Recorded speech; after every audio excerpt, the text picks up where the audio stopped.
Today I'm going to be talking to Dr. John Halamka from the Mayo Clinic. John has been an engineer, he's been on the front lines of clinical care, and now at Mayo, he's trying to organize efforts to understand how we can bring artificial intelligence into healthcare and medicine in a way that's bold but responsible.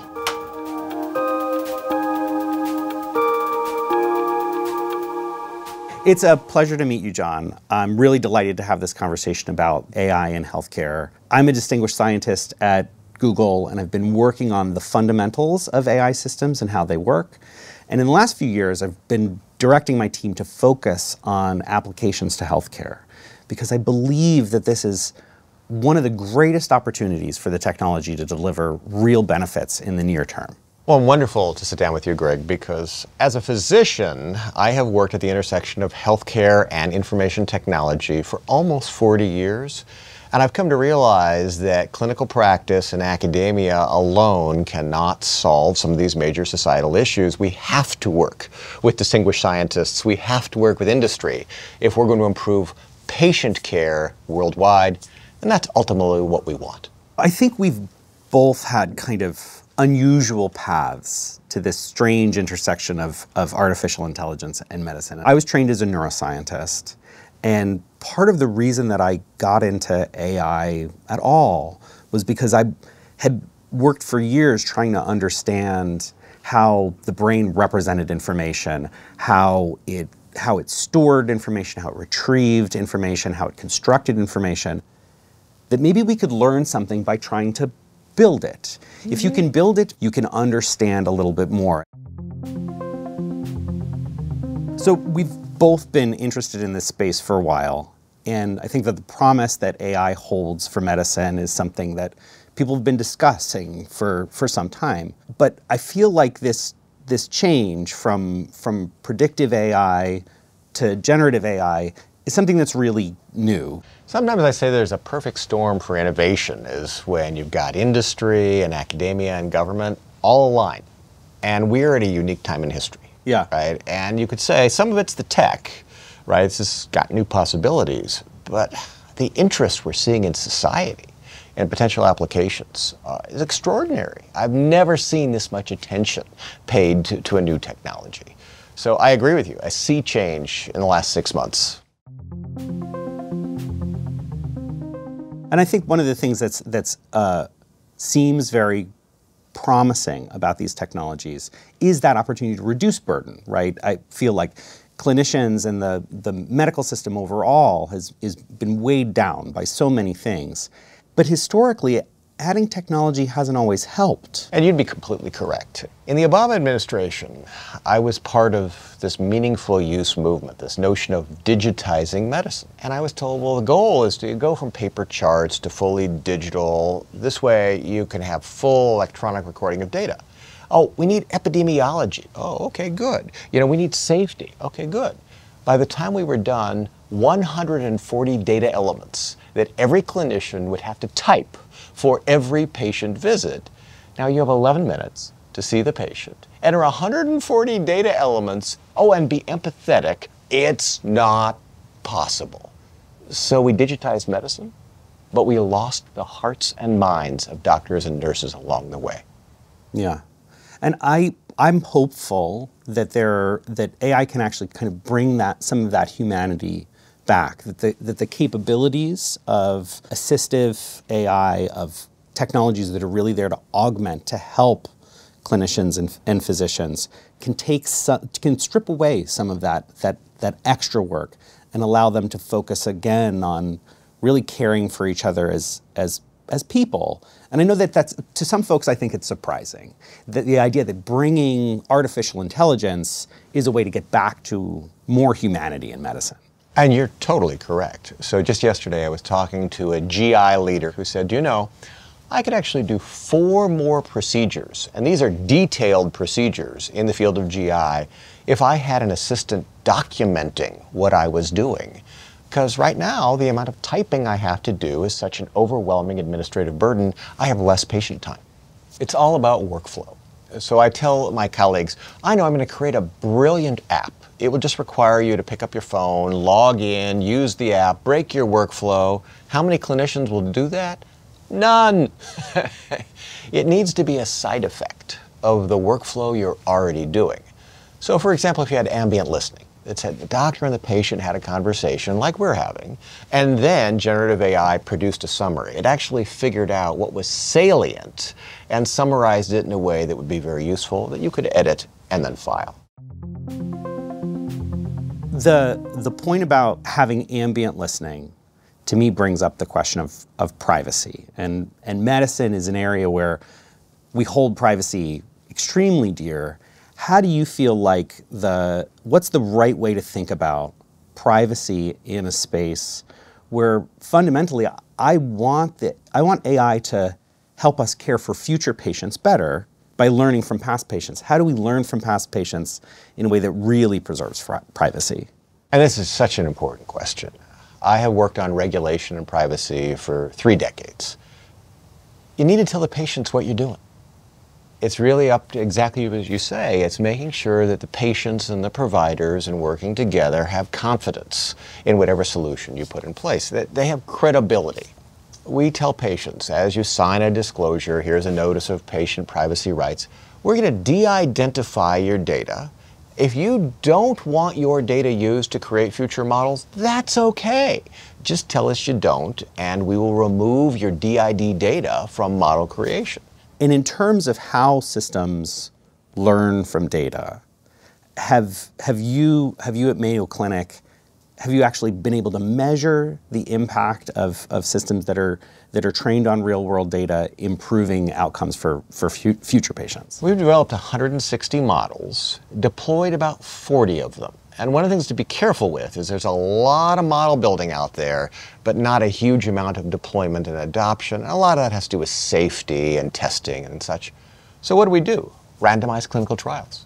We'll put 500 docs with no AI, 500 docs with AI. We'll compare how they did. If I can diagnose your disease faster, make an intervention earlier, reduce burden of disease, pain, cost, that's a pretty good outcome.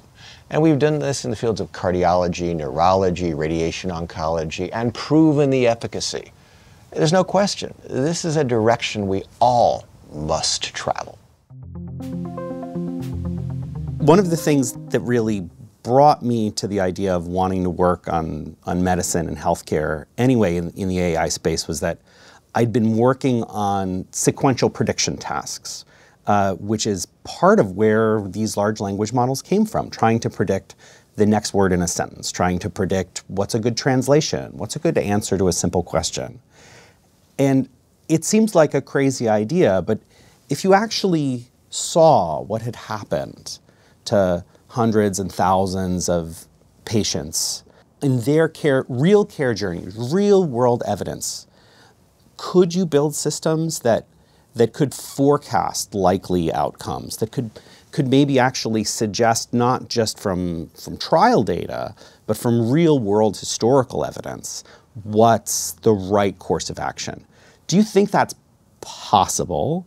And what stands between us and a future like that?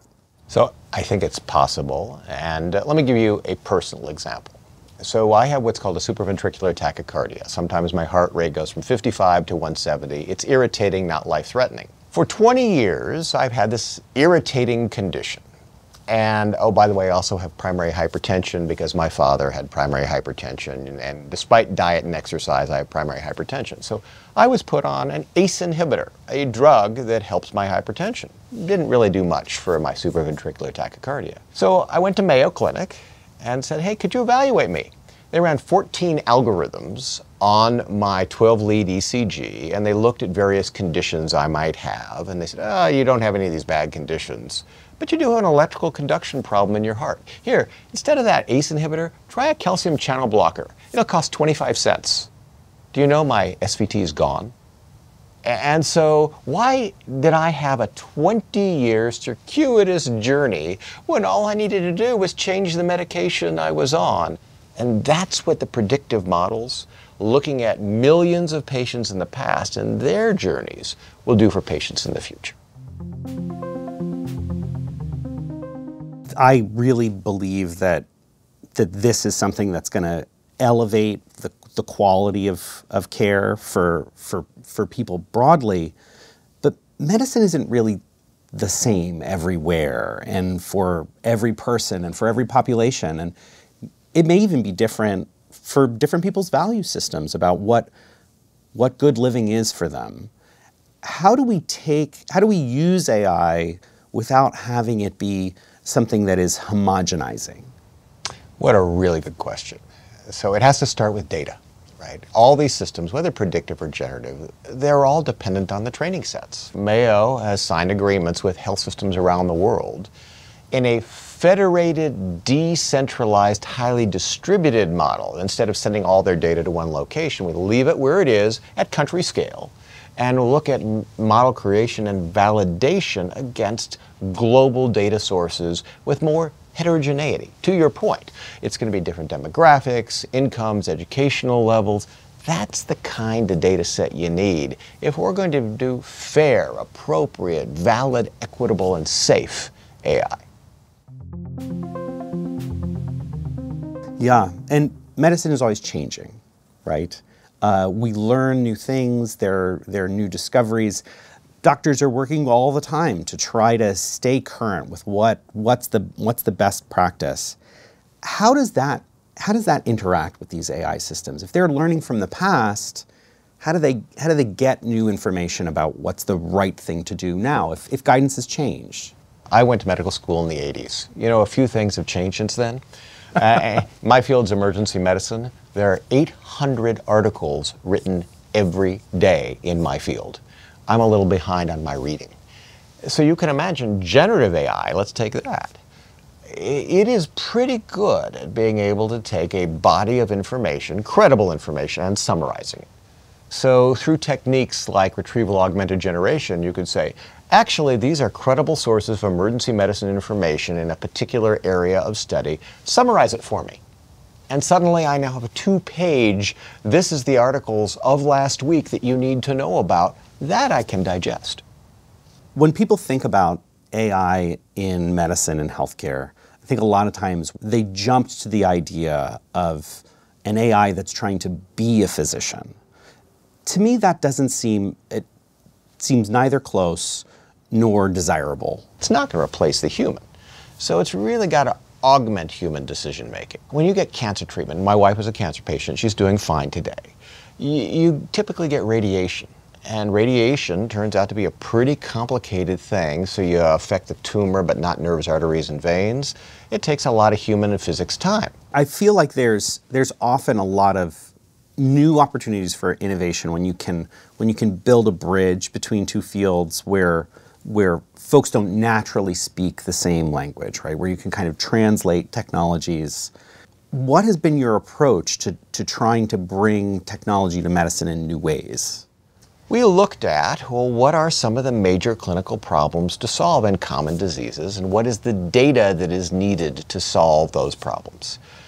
So much of what we've done over these last couple of years is make available to all our innovators, inside and outside Mayo, this privacy-protected data set so we can create models really rapidly. Could we reduce cycle time from ideation to production to 2 weeks? And we did. Well, we established in the cloud a set of highly repeatable data sets and components that anyone could assemble like Lego blocks. And the legal agreements to do it, templated. You have an idea? Here's a template. Check a couple of boxes. Within 2 weeks, you've got a product. We've done this now 150 times. This drive to democratize the technologies and to make it easier for people to innovate and to build on each other's work, particularly in medicine. So much of how we've thought about how to regulate medical devices and technologies were based on technologies that we had in the last century that were evolving maybe more slowly than technologies evolving today. Do we need to change our approach? So we need guidance and guardrails. And let me give you a case example of generative AI. One of our cardiology leaders said, boy, I have a really difficult case. I'm going to go ask generative AI, and maybe that will give me some advice. The case is very simple. A 59-year-old gentleman had a recent sternotomy, a big incision in the chest. He now needs a pacemaker. Is it safe to insert a pacemaker wire 1 inch from a fresh scar in the chest? And generative AI said, oh, completely safe. In fact, there's a clinical trial looking at 5,000 patients. In fact, there are 2 papers in the Journal of Electrophysiology you should go read. Here are the page numbers 411 and 412. Total fabrication. No study's ever been done. The journal doesn't even exist. And so there's a problem, which is, yes, generative AI is amazing in the reduction of human burden in the synthesis of credible information, but it fabricates and hallucinates. And if you're not careful, you're going to make clinical decisions based on fiction. Yeah, I mean, it's something that, because the systems are trained in some ways to produce what sounds true, it lends that they're actually, in some ways, they lend themselves to this natural trajectory of fabrication.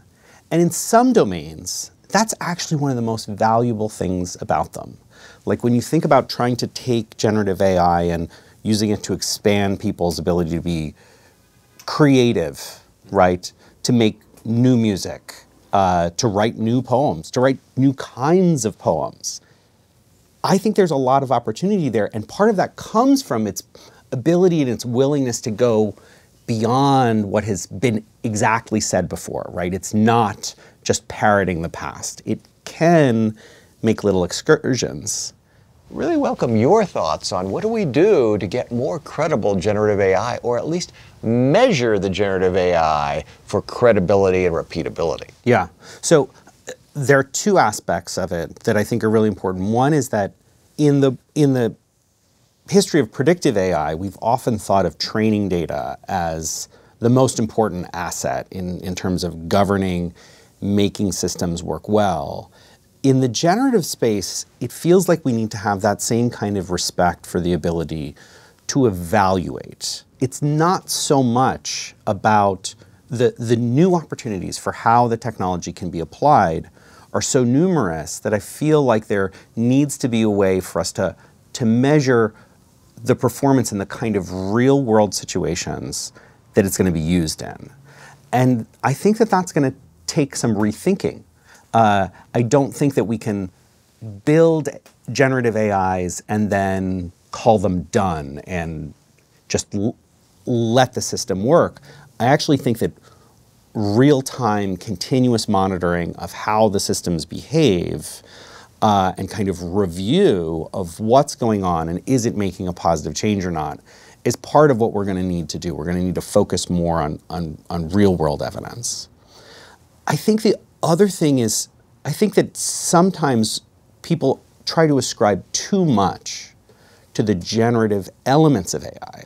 I think that there's a lot of value in trying to think about how do you use generative AI as one part of a system that pulls in other tools that don't fabricate in order to square things up.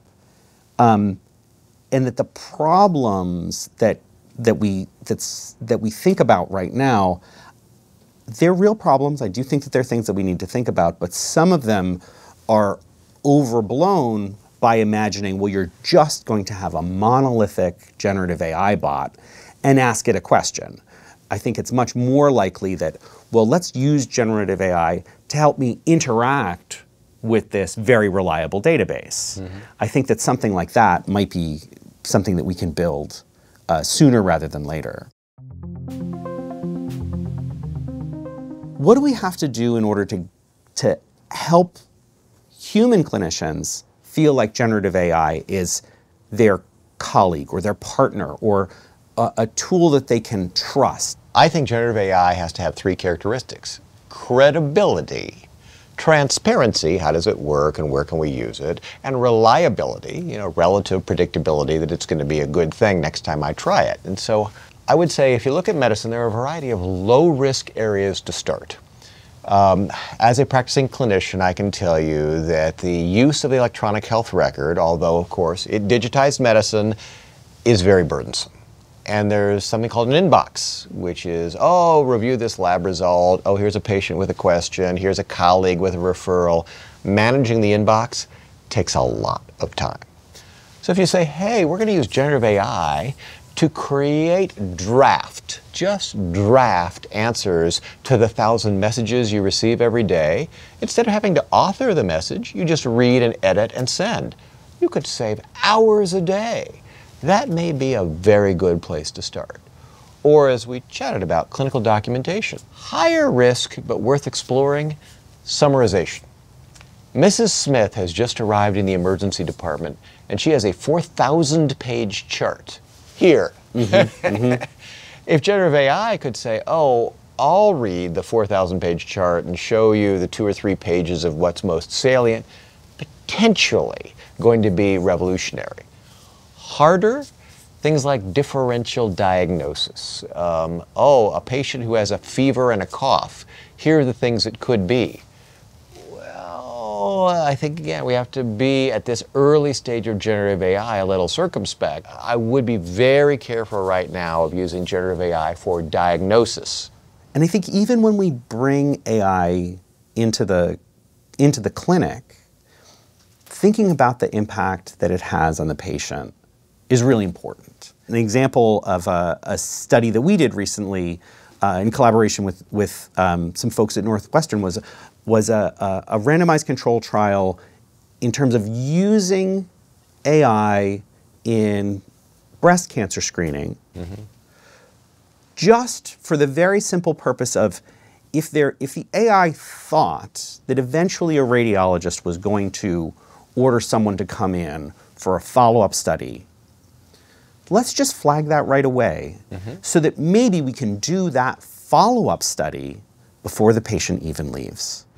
And this actually affected somebody in my family who they had an abnormal mammogram. Turned out everything was fine, but they had this 10 days or 12 days of terror where they know they have an abnormal mammogram, they're trying to get a follow-up appointment, and if you can collapse those times just by giving someone a heads up to be able to, like, okay, we'll get the complete studies, all of the studies done all together for these higher risk cases, I think that that kind of human impact is really, really important. And I think that there are going to be thousands of these little places in the workflow where either the clinician or the patient is dehumanized in the current system, and they can feel more seen, they can feel more respected if there's a way to have these systems kind of fill those gaps and do things that just make sense. That kind of triage and the kind of care planning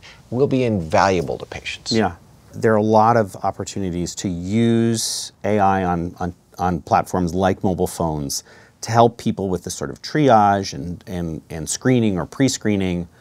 Going back to the interdisciplinary nature of your journey into this field, in order for us to build a better future for AI in medicine, it's actually going to take genuine co-innovation, co-development. And I feel like you've been trying to facilitate that. What do you feel like are the current blockers to bringing engineering and medicine closer together? Do we need more people who are trained in both disciplines? The bulk of healthcare in this country does not have engineering talent at the bedside. So what is our collective responsibility? Which is those in industry and academia produce software systems and tooling, and we give it to the frontline clinicians for clinical evaluation and understand what's useful, what's helpful, and look at outcomes. I think we have to, as a society, come together to do that. There's the old curse, may you live in interesting times. We certainly do. But what are you most optimistic about in this moment of AI and its possible impact on medicine? So I'm so optimistic the tool sets that we have democratized the production of predictive and generative AI so that a high school student could create a model in a morning that might be highly useful. That's a pretty unique time in history.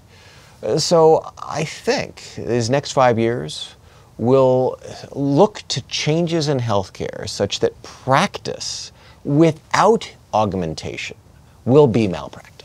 That's a fascinating statement. So you're saying that you see the tools of AI as such a critical support to being a better doctor, that eventually it'll be a necessary part of being a good doctor. There'll be a cultural expectation that says, oh, patients will, as you point out, summarize information so they can navigate the system better. Doctors will have the benefit of augmentation so they can look at rare disease, not miss interpretation of all this sea of data that is coming at them. And that will just be considered standard of care. And how is that going to change medical education? I mean, what we teach as we help people become doctors in new generations, how are we going to change what we emphasize in medical education? So since I was trained in the 70s and 80s, I have a traditional or classic medical education, which includes things like the Krebs cycle. Now, not that you've thought about that in a long time, but it's a biochemical cycle I've never used in life. Why are we training people in this stuff? Shouldn't we train them in data science? Shouldn't we critical thinking and evaluation and not biochemistry that you could look up if you ever needed it? Education will have to fundamentally change to focus on being a knowledge navigator and not a memorizer. I think we agree that this is a moment in history. What are you most concerned about? What are you most afraid of? So my fear will be there will be a series of products offered by a series of companies that actually do harm. And that will affect the credibility of these systems for all of us. Yeah, yeah. And being able to assess the utility of these systems in the real world, as you say, entails some capabilities that aren't available today in many medical settings. I think there's going to need to be an exploration, but doing that safely is, I think, what we should all keep our eye on. So I'll give us marching orders. Great. Which is no one institution can do this on an island. Academia cannot do it. Industry cannot do it. Collectively, we can do it. Yeah, I completely agree. But I also feel like it's going to require the engagement of government and the public, real populations that are going to be served by technologies. To get good healthcare, you need to trust your doctor, right? And if your doctor is working with an AI, you need to trust your doctor's AI too. And I think that building that trust has to be something that we drive towards. One of the things about being at Google is that I get to be close to the science and developing the underlying pieces of technology, but we also have the opportunity to really bring it to people very democratically. So my team has been, we've worked on tools that actually help developers locally build Android applications that are appropriate for the use cases that they want to deliver in the healthcare space, because they know the community, they know what the problems are that they need to be solved, and that shouldn't be dictated from the outside. It's about providing the tools that allow them to build these things so that you make it easy. You make it easy for people to build solutions that are stable and safe and trustworthy.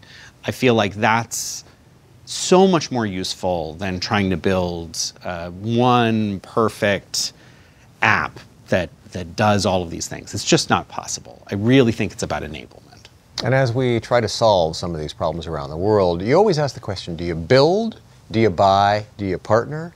Almost always the answer will be partner. Yeah, I completely agree. That the technology of AI, it could widen the gap or it could narrow the gap. And I think it's incumbent upon us to do everything that we can to try to use the technology to close those gaps and to make the world fairer and more equitable. Problems that we solved over these last 4 decades have sometimes been technological and sometimes been policy. But some of the hardest issues have been cultural change. We're at a time in history where our patients are demanding these innovations. Patients are asking for products and services that are different than their medical experience of the past, and we're at a unique time where working together, we can meet their expectations. It was a pleasure to meet you, John. Indeed. Great to see you in person.